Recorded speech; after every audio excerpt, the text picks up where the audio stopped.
Happy Tuesday! இன்னைக்கு Tuesday morning என்ன கொண்டு வந்திருக்கேன்னு பார்க்குறீங்களா? சூப்பரான ப்ராடக்ட்டான அன்பாக்சிங் தானே. Oxyfine copper shiner, copper and brass shiner product. இத நான் மீஷோல ரொம்ப கம்மியா ₹77க்கு தாங்க வாங்கியிருந்தேன். இது எதுக்கு வாங்கியிருந்தேன்னா, நம்மளோட பழைய பாத்திரங்கள்லாம் இருக்குல்ல, இந்த அதாவது பஞ்ச பாத்திரம், அதுக்கப்புறம் தட்டு இது எல்லாமே நம்ம வீட்ல குடுத்துருந்தாங்க.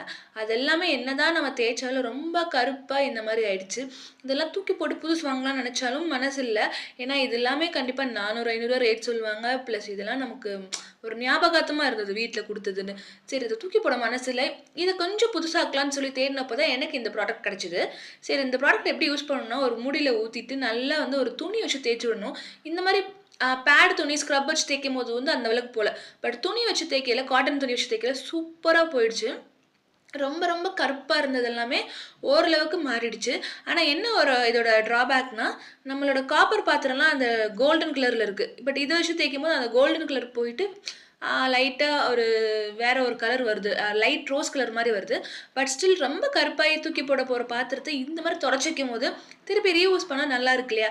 ஸோ அதுக்காண்டி இத நான் வந்து டாப் 4 ரேட்டிங் குடுப்பேன். அதுக்கப்புறம் நல்லா தேய்ச்சுட்டு ஒரு 2 நிமிஷம் ஊற வச்சுட்டு, இந்த மாரி தண்ணீல கழுவிட்டு, கையோட ஒரு துணி வச்சு வைப் பண்ணிட்டோம்னா, சும்மா சூப்பரா பளபளன்னு இருக்குங்க. தூக்கி போட வேண்டிய பாத்திரத்த அட்லீஸ்ட் நம்ம இப்படி யூஸ் பண்ணிக்கிறோமேன்னு ரொம்ப ஹேப்பியா இருந்துச்சு. ₹77க்கு வாங்குன அந்த ஐட்டம். ஸோ இந்த ஐட்டத்தோட ப்ராடக்ட் உங்களுக்கு வேணும்னா சொல்லுங்க. கண்டிப்பா நான் லிங்க் சென்ட் பண்றேன். ஸோ இந்த மாரி வீடியோஸ் புடிச்சிருந்துச்சுன்னா, கண்டிப்பா நம்மளோட சேனல லைக் பண்ணுங்க, சப்ஸ்கிரைப் பண்ணுங்க, கமெண்ட் பண்ணுங்க. நெறைய வீடியோஸ அடுத்தடுத்து பார்க்கலாம். Thank you.